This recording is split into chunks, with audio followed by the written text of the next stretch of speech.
नमस्कार मित्रांनो, पूजाच रेसिपीजमध्ये तुमचं सर्वांचं अगदी मनापासून स्वागत आहे। आज आपण दोन प्रकारचे मिल्कशेक कसे तयार करायचे ते बघणार आहोत। एक म्हणजे मँगो मिल्कशेक आणि दुसरा म्हणजे बनाना मिल्कशेक। तर सर्वात अगोदर आपण मँगो मिल्कशेक कसं बनवायचं व त्यासाठी आपल्याला काय काय साहित्य लागणार आहे ते बघून घेऊया। इथे मी 1 कप दूध घेतलेला आहे, हे उकळवून थंड करून घेतलेला आहे। त्याचबरोबर एका आंब्याचे तुकडे करून घेतलेले आहेत, 5-7 आईस क्यूब घेतलेले आहेत आणि 3 टेबलस्पून साखर घेतलेली आहे। इथे एक मिक्सरचं भांडं घेतलेलं आहे, तर त्यामध्ये मँगोचे तुकडे आहेत ते आपण काढून घेऊया। दूध, साखर आणि आईस क्यूब। आता आपण हे मिक्सरला फिरवून घेऊया। तर इथे आपला झटपट असा मँगो मिल्कशेक रेडी झालेला आहे। ग्लासमध्ये सर्व करून घेऊया।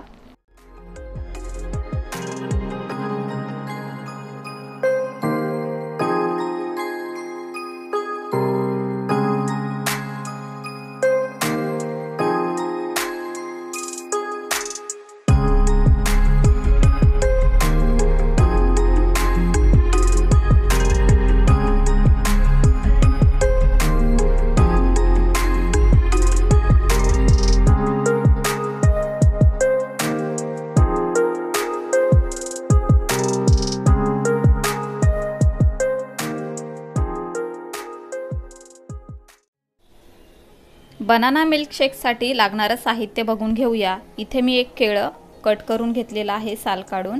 त्याचबरोबर 1 कप दूध घेतलेला आहे, 2 टीस्पून साखर घेतलेली आहे, 5-7 आईस क्यूब घेतलेले आहेत, हाफ टीस्पून व्हॅनिला एसेन्स घेतलेले आहेत, 5-6 बदाम घेतलेले आहेत आणि 1 पिंच मीठ घेतलेला आहे। इथे एक मिक्सरचा भांडं घेतलेला आहे, त्यामध्ये केळीचे काप काढून घेऊया। बदाम आणि मीठ, साखर, व्हॅनिला एसेन्स याने टेस्ट खूप छान येते, दूध आणि आईस क्यूब। आता आपण हे मिक्सरला फिरवून घेणार आहोत। इथे आपला बनाना मिल्कशेक रेडी झालेला आहे, सर्विंग ग्लासमध्ये काढून घेऊया।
तर इथे आपले झटपट 2 प्रकारचे मिल्कशेक रेडी झालेले आहेत। उन्हाळ्यात आपण जास्त वेळ बाहेर फिरलो तर आपल्याला उष्णतेचा त्रास होतो, मग आपण लगेचच एखाद्या हॉटेलमध्ये किंवा रस्त्यावरच्या ज्यूस सेंटरमध्ये जातो व काहीतरी थंड ऑर्डर करतो। बरेच लोक मिल्कशेक प्रिफर करतात, त्यातलेच 2 प्रकारचे मिल्कशेक आज आपण बनवले। तर आजची आपली मँगो मिल्कशेक आणि बनाना मिल्कशेकची रेसिपी कशी वाटली ते आम्हाला कमेंट करून सांगा। व्हिडिओ आवडला असेल तर व्हिडिओला जास्तीत जास्त लाईक करा, शेअर करा आणि अशाच नवनवीन रेसिपीज बघण्यासाठी आपल्या चॅनलला सबस्क्राईब करा। लवकरच भेटूया अशाच एका नवीन रेसिपी सोबत। तोपर्यंत bye bye, take care, eat healthy, live healthy.